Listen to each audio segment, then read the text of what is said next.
have been expressing concern as to the issue of buying the iPads for the members of the county assembly for digitizing the way they operate. And I think we owe them a duty to explain the reasons why we are buying these iPads for the members.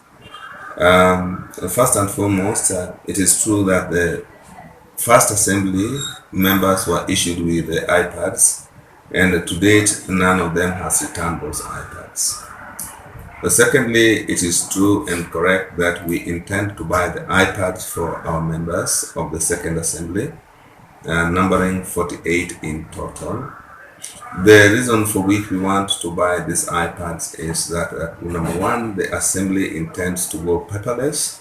Number two, by law, the assembly is considered to have complied with the law anytime it publishes its order paper or house business calendar in its website.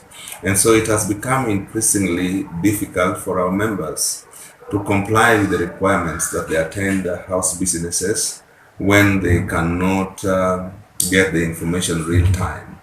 And thirdly, not everybody gets the time to access the Kenya Gazette, and as our website becomes authoritative enough, it becomes important that our members, in order to transact business of the house, need to get our information real time, need to communicate with us real time, need to share the desires of their people, the motions they intend to present to the house, their comments on the bill early enough, real time, so that one, we save on time, two, we are able to share knowledge and information widely amongst our members, three, we are able therefore to have an input from different aspects. This can only be achieved when each member is facilitated and enabled through modern communication systems, and we have opted for the cheapest way, which is the iPad.